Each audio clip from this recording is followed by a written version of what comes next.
Hi, I'm Justin McRae.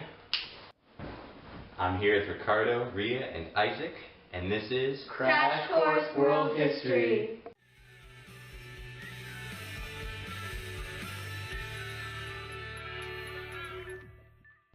So the Aztecs, nope, yes, those Aztecs, came to power in present-day Mexico.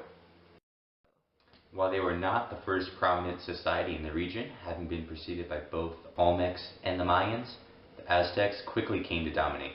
The Aztecs, also known as the Mexica people, formed an alliance with the two other large cities of Texcoco and Tlacopan.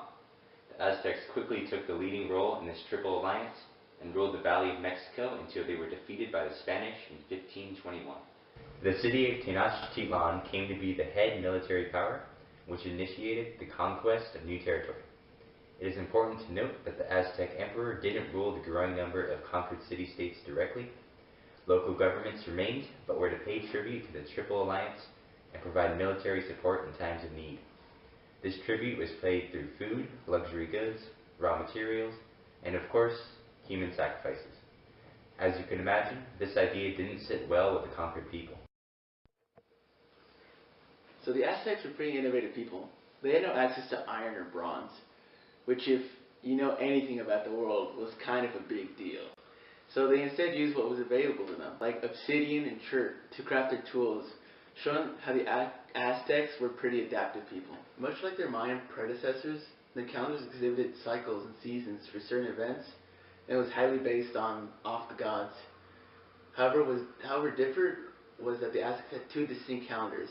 One, Tonalpohueli, this one divided the year into seasons due to every specific god, while the other, Exiopohueli, was a 365-day calendar based on the sun, also called the solar calendar.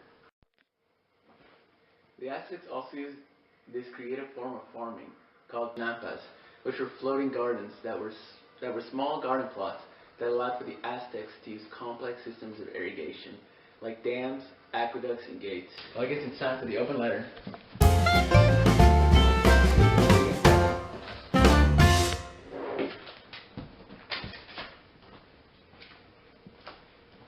It's the letter A. Yes, it is. Well, I guess it's A for Aztecs. I mean, they were always painted as these bad guys who did human sacrifice and stuff. But, you know, maybe they're just a couple guys sitting around in a campfire singing songs and with each other and pretty nice guys. But, you know, they did human sacrifice and that can't really be forgotten. So, best wishes to the Aztecs. To coincide with the fact that the Aztecs were some of the ruthless groups of people who were balling on the streets of Mesoamerica, they routinely performed human sacrifice.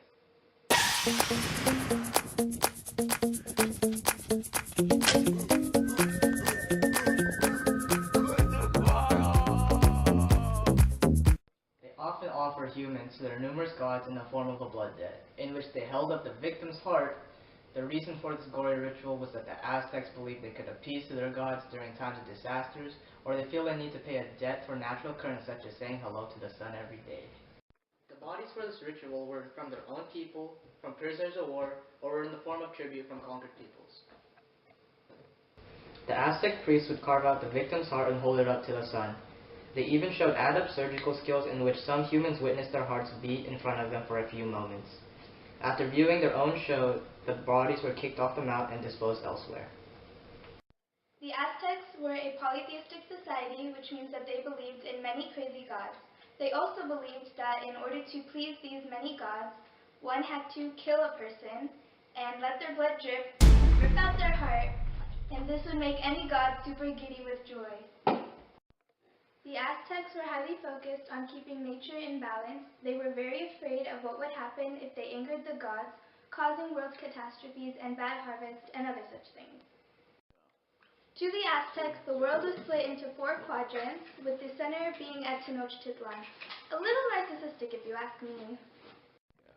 The Aztecs also believed in reincarnation, in which some of those who died turned into butterflies or pigs, and others would be disembodied spirits who traveled the world. Ooh, scary. Now the main god, on top of all of their many gods, was a snake-like thing called Quetzalcoatl, to whom most of the sacrifices were done. He was pretty ruthless too, since it was told that he would join the battle during the dark, whatever that means. if the Aztecs pleased him. To summarize, from 1250 to 1522 AD, the Aztecs, located in Tenochtitlan, used obsidian for their weapons since they had no access to bronze or iron. They were a polytheistic society in which their main god was a feathered serpent known as Quetzalcoatl.